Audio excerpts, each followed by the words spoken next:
Assalamualaikum warahmatullahi wabarakatuh. Halo, perkenalkan saya Rikawati, mahasiswa Administrasi Kesehatan dari Universitas Negeri Makassar dengan nomor induk mahasiswa 210304501032.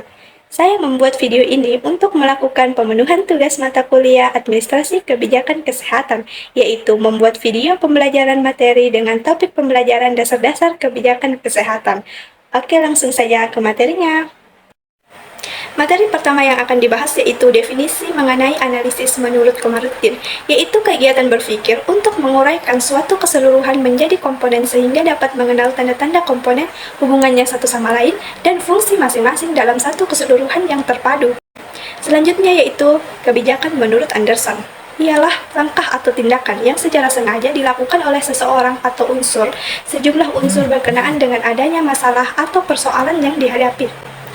Yang ketiga yaitu definisi kesehatan menurut WHO tahun 1947 dan UU nomor 9 tahun 1960 mendefinisikan kesehatan sendiri adalah keadaan sejahtera sempurna dari fisik, mental, dan sosial yang tidak hanya terbatas pada keterbebasan dari berbagai penyakit atau kelemahan.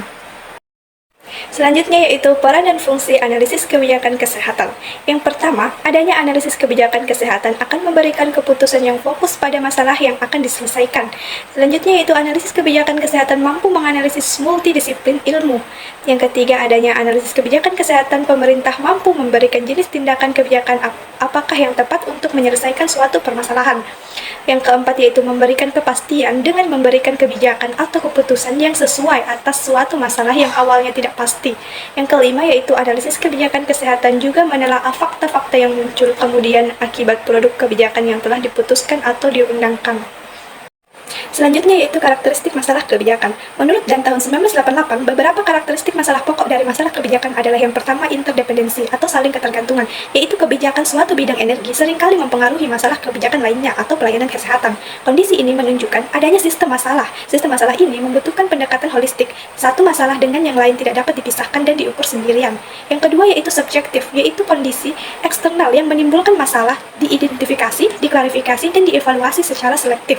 Yang ketiga yaitu artifisial, yaitu pada saat diperlukan perubahan situasi problematis sehingga dapat menimbulkan masalah kebijakan. Yang keempat yaitu dinamis, yaitu masalah dan pemecahannya berada pada suasana perubahan yang terus-menerus. Pemecahan masalah justru dapat memunculkan masalah baru yang membutuhkan pemecahan masalah lanjutan. Yang kelima yaitu tidak dapat terduga, atau masalah yang muncul di luar jangkauan kebijakan dan sistem masalah kebijakan itu sendiri. Selanjutnya yaitu metode analisis kebijakan. Metode analisis kebijakan sendiri dibagi menjadi dua, yaitu metode kualitatif dan metode kuantitatif. Selanjutnya yaitu kebijakan-kebijakan strategis menurut Dan 2000, membagi tingkat isu strategis berdasarkan kompleksitas ke dalam 4 tingkatan, yaitu yang pertama isu-isu utama, berhubungan dengan pernyataan mengenai misi lembaga dan secara komposisi terbesar isu ini hanya ditemui di level pemerintahan tertinggi dan hanya digunakan dalam merumuskan kebijakan-kebijakan strategis. Yang kedua yaitu isu-isu sekunder, berisi prioritas-prioritas program dan definisi kelompok-kelompok sasaran dan penerima dampak. Isu ini terletak pada tingkat instansi pelaksanaan program-program pemerintah pusat dan dalam porsi yang lebih besar, digunakan untuk merumuskan kebijakan-kebijakan strategis. Yang ketiga yaitu isu-isu fungsional, berisi memasukkan pertanyaan-pertanyaan seperti anggaran, keuangan, dan usaha untuk memperolehnya. Isu ini digunakan pada tingkatan program maupun proyek dengan komposisi yang sama antara kebijakan strategis dengan kebijakan operasional. Yang keempat yaitu isu-isu minor, meliputi personal, staf, keuntungan bekerja, waktu liburan jam kerja, dan petunjuk pelaksanaan serta peraturan. Isu ini digunakan untuk menjawab pertanyaan-pertanyaan pada tingkat proyek-proyek spesifik dengan komposisi dominan kebijakan operasional. Selanjutnya yaitu tingkatan analisis kebijakan kesehatan. Yang pertama yaitu pendekatan modus operandi. Pendekatan modus operandi yaitu dapat menghasilkan informasi dan argumen dengan memanfaatkan 3 jenjang metode analisis, yaitu perumusan masalah, peliputan, dan peramalan. Yang kedua yaitu pendekatan modus evaluasi. Pendekatan modus evaluatif dapat menghasilkan informasi dan argumen dengan memanfaatkan 4 jenjang metode analisis, yaitu perumusan masalah, peliputan, peramalan, dan rekomendasi. Yang ketiga yaitu pendekatan modus anjuran. Pendekatan modus anjuran dapat menghasilkan informasi dan argumen dengan memanfaatkan seluruh atau 6 jenjang metode analisis, yaitu perumusan masalah, peliputan, peramalan, evaluasi, rekomendasi, dan penyimpulan praktis. Selanjutnya yaitu lingkup analisis kebijakan. Yang pertama yaitu penetapan masalah kebijakan. yang kedua formulasi kebijakan, yang ketiga adopsi kebijakan, yang keempat implementasi kebijakan, dan yang terakhir yaitu evaluasi kebijakan. Selanjutnya yaitu bentuk analisis kebijakan berdasarkan pendapat para ahli. Dapat diuraikan beberapa bentuk analisis kebijakan yang lazim digunakan. Yang pertama yaitu analisis kebijakan retrospektif. Bentuk analisis ini berupa penciptaan dan pemindahan informasi sebelum tindakan kebijakan ditentukan dan dilaksanakan. Menurut William 1971, ciri analisis ini adalah yang pertama menggabungkan informasi dari berbagai alternatif yang tersedia yang dapat dipilih dan dibandingkan. Yang kedua yaitu diramalkan secara kuantitatif dan kualitatif untuk pedoman pembuatan keputusan kebijakan. Dan yang ketiga yaitu secara konseptual tidak termasuk pengumpulan informasi. Selanjutnya yaitu analisis kebijakan retrospektif. Bentuk analisis ini selaras dengan deskripsi penelitian dengan tujuannya adalah penciptaan dan pemindahan informasi setelah tindakan kebijakan diambil. Beberapa analisis kebijakan retrospektif adalah yang pertama yaitu analisis berorientasi disiplin, lebih berfokus pada pengembangan dan pengujian teori dasar dalam disiplin keilmuan dan menjelaskan sebab akibat kebijakan. Yang kedua yaitu analisis berorientasi masalah, menitik beratkan pada aspek hubungan sebab akibat dari kebijakan bersifat terapan namun masih bersifat umum. Yang ketiga yaitu analisis berorientasi penerapan, menjelaskan hubungan kausalitas lebih tajam untuk mengidentifikasi tujuan dan sasaran dari kebijakan dan para pelakunya. Yang ketiga yaitu analisis kebijakan terpadu. Bentuk analisis ini bersifat komprehensif dan kontinu, menghasilkan dan memindahkan informasi gabungan baik sebelum maupun sesudah tindakan kebijakan itu dilakukan. Menggabungkan bentuk prospektif dan retrospektif yang menghasilkan informasi dari waktu ke waktu dan bersifat multidisiplin. Materi selanjutnya yaitu kajian hasil analisis kebijakan. Yang pertama yaitu masalah kebijakan. Yang kedua masa depan kebijakan. Yang ketiga aksi kebijakan. Yang keempat hasil kebijakan. Dan yang kelima yaitu kinerja kebijakan.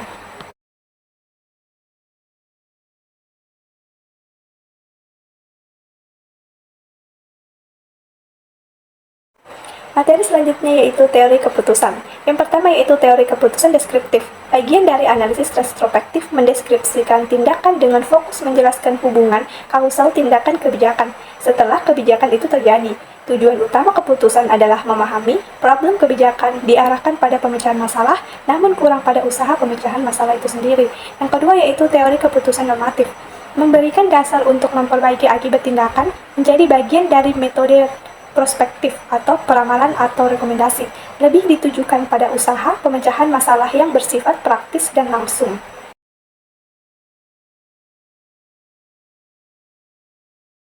Materi selanjutnya yaitu pendekatan analisis kebijakan. Yang pertama, pendekatan empiris, memusatkan perhatian pada masalah pokok yaitu apakah sesuatu itu ada atau menyangkut fakta. Pendekatan ini lebih menekankan penjelasan sebab akibat dari kebijakan publik. Yang kedua yaitu pendekatan evaluatif, memusatkan perhatian pada masalah pokok yaitu berkaitan dengan penentuan harga atau beberapa nilai sesuatu dari berbagai kebijakan. Jenis informasi yang dihasilkan bersifat evaluatif. Yang ketiga yaitu pendekatan normatif, memusatkan perhatian pada masalah pokok, yaitu tindakan apa yang semestinya dilakukan. Pengusulan arah ketindakan yang dapat memecahkan masalah problem kebijakan, merupakan inti pendekatan normatif. Jenis informasi bersifat anjuran atau rekomendasi. Materi selanjutnya yaitu komponen kebijakan. Para ahli kebijakan kesehatan membagi kebijakan ke dalam 4 komponen, yaitu konten, proses, konteks, dan aktor. Yang pertama yaitu konten atau isi kebijakan. Konten kebijakan berhubungan dengan teknis dan institusi. Contoh, aspek teknis adalah penyakit diare, malaria, tipes, dan promosi kesehatan. Aspek institusi sendiri adalah organisasi publik dan swasta. Yang kedua yaitu proses. Proses kebijakan adalah suatu agenda yang teratur melalui suatu proses rancang dan implementasi. Yang ketiga yaitu konteks. Konteks kebijakan adalah lingkungan atau setting di mana kebijakan itu dibuat dan diimplementasikan. Faktor-faktor yang berada di dalam antara lain faktor politik, ekonomi, sosial, dan kultur, di mana hal-hal tersebut sangat berpengaruh terhadap formulasi dari proses kebijakan itu sendiri. Aktor. Yang keempat itu aktor. Aktor adalah mereka yang berada pada pusat kerangka kebijakan kesehatan. Aktor-aktor ini biasanya mempengaruhi proses pada tingkat pusat, provinsi, dan kabupaten atau kota. Mereka merupakan bagian dari jaringan, kadang-kadang disebut juga mitra, atau mengkonsultasi dan memutuskan kebijakan pada setiap tingkat tersebut.